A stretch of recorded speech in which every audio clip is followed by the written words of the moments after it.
কলকাতা হাইকোর্টের প্রধান বিচারপতিকে ডিস্ট্রিক্ট জজ বা অ্যাডিশনাল ডিস্ট্রিক্ট জজকে নিয়োগ করতে হবে। সেই জুডিশিয়াল অফিসারদের পরামর্শ দেওয়ার জন্য অবসরপ্রাপ্ত বিচারপতিদের নিযুক্ত করতে হবে।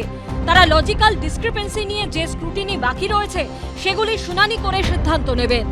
পশ্চিমবঙ্গে এসআইআর নিয়ে নজিরবিহীন নির্দেশ দিল সুপ্রিম কোর্ট। ভারতবর্ষের ইলেকটোরাল রিফর্মসের আজকে ইতিহাস তৈরি হলো। এই যে চিফ ইলেকশন কমিশনার ভাবতো তিনি ছাড়া কিছু হবে না, আজকে তা শেষ। সুপ্রিম কোর্ট তো স্পষ্ট বলেছে তার অবজারভেশনে যে ক্লাস এ অফিসার কেন দেয়া হয়নি, এবং এটা ইচ্ছে করে করা হচ্ছে। কারণ এই ক্লাস এ বাংলাভাষী বাঙালি অফিসার দিলে পরে তারা বাংলা বুঝতে পারতেন, বাংলা পড়তে পারতেন, কথা বলতে পারতেন বাংলায়। স্বাভাবিকভাবে পুরো বিষয়টি, পুরো যে এসআইআর প্রক্রিয়া অত্যন্ত ভালো হতো। ইচ্ছে করে মমতা বন্দ্যোপাধ্যায় এটা করছে। এদিন সুপ্রিম কোর্টের প্রধান বিচারপতি সূর্যকান্ত, বিচারপতি জয়মাল্য বাগচি এবং বিচারপতি বিপুল এম পাঞ্চলির এজলাসে শুনানি ছিল। গ্রুপ বি অফিসার নিয়োগ থেকে আইন শৃঙ্খলা, দুই প্রসঙ্গই উঠে আসে এদিনের শুনানিতে। গ্রুপ বি অফিসার দেওয়া নিয়ে এদিনও কমিশন অসন্তোষ প্রকাশ করায় প্রধান বিচারপতি এদিন বলেন, আমরা আশা করেছিলাম যে রাজ্য সরকার সহযোগিতা করবে, আমরা আশাহত। পাশাপাশি আইন শৃঙ্খলার প্রসঙ্গ উঠলে প্রধান বিচারপতি জানতে চান, ডিজিকে যে নির্দেশ দিয়েছিলাম সেটার কি হলো।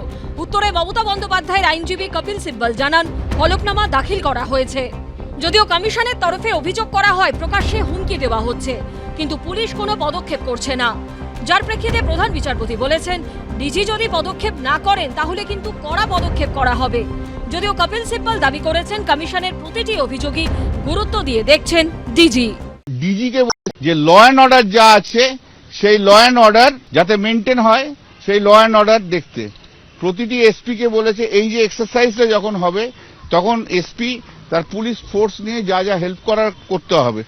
ডিজির ভূমিকা নিয়ে উনি উদ্বেগ প্রকাশ করেছেন, এবং আমার মনে হয় উদ্বেগ প্রকাশ যেটা করেছে সেটা গোটা বাংলার মানুষ নয়, ভারতবর্ষের মানুষ উদ্বেগ প্রকাশ করছে।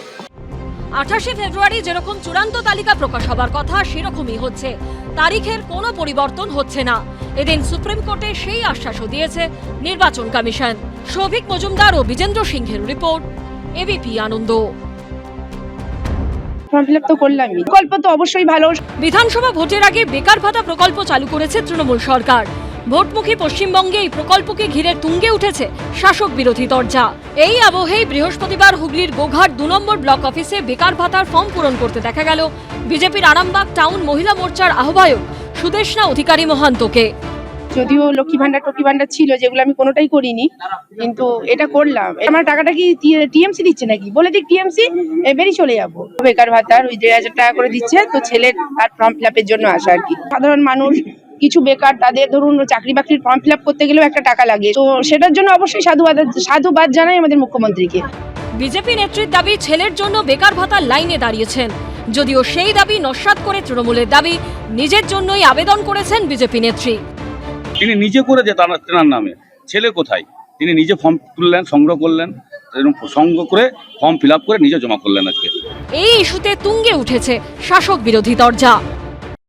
সরকারি প্রকল্প তো বিজেপি কেন নেবে না? সবার নেওয়া উচিত। পয়সাটা তৃণমূল কংগ্রেসের পৈতৃক সম্পত্তি নয়। এই তো বাংলার মুখ্যমন্ত্রী মমতা বন্দ্যোপাধ্যায়, মানবিক মুখ্যমন্ত্রী যাকে আমরা বলি, যে যিনি যে প্রকল্পটা আনেন সেটা শুধুমাত্র সাধারণ মানুষের জন্য বলবো না, সর্বস্তরের মানুষের জন্য। কোনো দল দেখেন না তিনি। ভোটের আগে বাংলার যুবসাথী প্রকল্প চালু করায় মুখ্যমন্ত্রীকে তীব্র নিশানা করেছেন বিজেপির প্রথম সারির নেতারা। এই প্রেক্ষাপটে বিজেপি নেত্রীর বেকার ভাতার ফর্ম পূরণ ঘিরে সরগরম রাজ্য রাজনীতি। বাপন সাতরা ও জয়ন্ত পালের রিপোর্ট, এবিপি আনন্দ। এবিপি আনন্দ, এগিয়ে থাকে, এগিয়ে রাখে।